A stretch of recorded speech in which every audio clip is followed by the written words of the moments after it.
Student, it is chapter 6 English approach, class 12 women's education and author name is S Radha Krishnan. तो पिछले part में आप लोगों ने पार्ट 1 देखा, जिसमें ये बताया गया था कि आज हमारे समाज में अवसर प्राप्त है हमारी औरतों को, हमारी महिलाओं को, चाहे जो भी वर्ग हो, प्रशासनिक वर्ग हो अथवा अन्य सामाजिक वर्ग हो, हर जगह और एक मर्यादित और अनुशासित स्त्रियों की आवश्यकता है हमारे समाज के लिए। तो ऐसी संस्थाएं जो कि स्त्रियों की शिक्षा पर बल देती है, उन्हें उनका उत्साहवर्धन किया जाना चाहिए और उनको मान्यता दिया जाना चाहिए। और आगे बताया गया कि शिक्षा जो दी जाती है उसमें विस्तार ही नहीं बल्कि उनमें गहराई भी होनी चाहिए और एकाकी लक्ष्य अपनाना चाहिए। अपने शिक्षा के प्रति अपने जीवन में एक लक्ष्य अपनाना चाहिए, ठीक है। और यदि एक लक्ष्य अपनाते नहीं हैं तो जीवन जो है अनेकों दिशाओं में बिखर जाएगा। तो विमर स्वरूपनी जो विद्या है, विमर स्वरूपनी विद्या हमें एक विवेक देती है, ज्ञान देती है कि हमें क्या करना है, क्या नहीं करना है, क्या चीज़ सही है, क्या गलत है। और आज की पीढ़ी के अनुसार आज का जो करंट जो युग चल रहा है, लगातार परिवर्तित हो रहा है, इसके अनुसार हमें अपने लक्ष्य को स्वयं निर्धारित करना है, ठीक है। तो आगे चेक करेंगे नेक्स्ट पार्ट।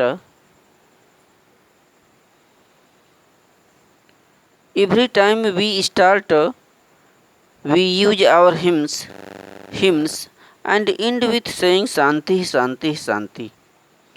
तो जो भी कार्य हम प्रारंभ करते हैं, every time we start we use our hymns, हम अपने एक देवता का नमन करते हैं and end with saying shanti shanti shanti, और कार्य के समापन पर हम शांति शांति शब्द का उच्चारण करते हैं। The teacher and the pupils are expected to avoid hating each other। और जो शिष्य और जो टीचर होते हैं, गुरु होते हैं, उनसे एक दूसरे से यही उम्मीद की जाती है कि एक दूसरे के प्रति जो नफरत है, घृणा है, उससे बचते रहें। कंपैशन, दया is the quality which is more characteristics of a man women than of a man. देखिए, कंपैशन मीन्स होता है दया। कंपैशन, दया is the quality which is more characteristics of a women.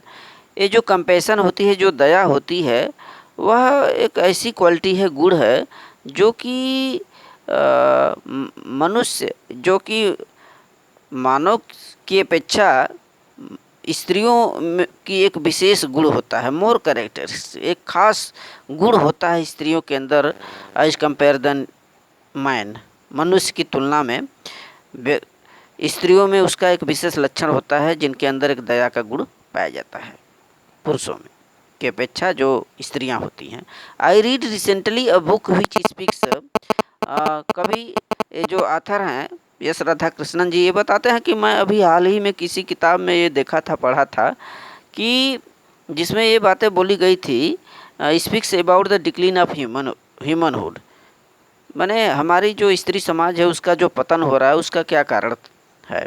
And says that this is so because there is a decline in compassion. और उसमें बताया गया था कि स्त्री समाज के पतन का कारण क्या है, कि उनके अंदर जो दया है उसका विनाश हो रहा है। There is decline in compassion, दया का विनाश हो रहा है। इन अदर वर्ड्स, दूसरे शब्दों में, the natural quality of a human is compassion.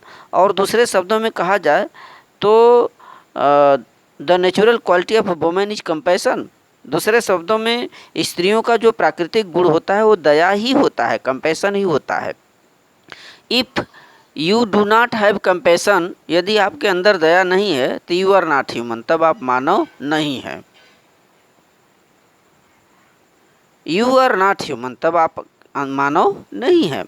If is therefore is essential for every human being to develop the quality of considerateness, kindness and compassion।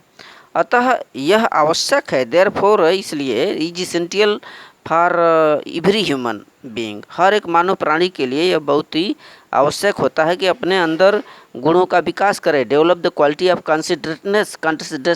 कॉन्सिडरेटनेस माने एक दूसरे के प्रति सद्भावना, एक दूसरे के प्रति विनम्रता की भावना और दया की भावना का विकास करे। विदाउट दिस क्वालिटी, इस गुण के अभाव में we are not human animals, we are not without this quality we are only human animals, नर पशु, नॉट मोर देन दैट। और यदि हमारे अंदर ये सब गुण नहीं है तो हम एक नर पशु एनिमल के समान हैं और इससे कुछ नहीं हो सकता। तो इस पैराग्राफ में बताया गया कि जो सबसे प्रमुख क्वालिटी होती है वुमेन्स का वो होता है कंपैशन, दया। और अभी हाल ही में उन्होंने जिस किताब में जिक्र किया था उसमें बताया था कि हमारे स्त्री समाज का जो पतन हो रहा है उसका एक प्रमुख कारण है कंपैशन।